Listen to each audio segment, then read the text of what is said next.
આપણા રાયકનજી આ બધા વરિષ્ઠ આગેવાનો ભેગા થયા છે ત્યારે એમને સમાજની ચિંતા કરીને પોતાનો અમૂલ્ય ટાઈમ કાઢીને જ્યારે પણ જે બંધારણ કર્યું હતું એ બંધારણનો ભંગ કરીને આજે તમે એમ સમજો કે ભાઈ અર્જુનને અને ગબ્બરને બંનેને ખબર હતી કે સમગ્ર 3 જિલ્લાના ઠાકોર સમાજે સાથે મળીને આ બંધારણ બનાવ્યું છે અને એ દિવસે જાહેરમાં એવું કહેવામાં આવ્યું હતું કે આ મુદ્દાઓનો કોઈ પણ ભંગ કરશે તો એને નાદમારો કરવામાં આવશે, એની સાથે સામાજિક કોઈ વ્યવહાર કરવામાં નહીં આવે અને જ્યાં સુધી માફી નહીં માંગે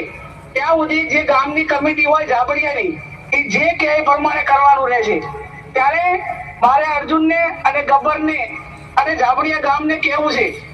કે આ સારું બંધારણ બનાવ્યું હતું અને બીજા સમાજે જેને પણ બાકીના 5 સમાજે બંધારણ બનાવ્યું એમાં ડીજે નો ઉપયોગ કોઈ પણ પ્રસંગોમાં ન કરવો એ ઠાકોર સમાજે તો રાખ્યો પણ તમામ સમાજોએ આપણા સમાજનું અનુકરણ કર્યું અને આપણા સમાજનું જે બંધારણ બનાવ્યું છે સારું બનાવ્યું છે એટલા માટે બીજા સમાજે પણ એ પ્રમાણે બંધારણ બનાવ્યું. તો આજે એ ઠાકોર સમાજને એકને નુકસાન નથી કર્યું, બાકીના 5 સમાજો કે 6 સમાજો જેને પણ બંધારણ કર્યું હતું એમનો પણ ક્યાંક ને ક્યાંક મનોબળ ઢીલું પાડવા માટેનો પ્રયત્ન આ ઝાબડિયા ગામમાંથી થયો છે, એમને કર્યો છે, એ સમાજનો દ્રોહ કર્યો છે. એ કોઈ દંડને પાત્ર નહીં પણ તમે બધા જે આગેવાનો નિર્ણય લઈ અને આવું બીજા કોઈ ન કરે એવું જે નક્કી કરવાનું હોય કરજો ને એમાં હું મારો ટેકો પુરાવું છું.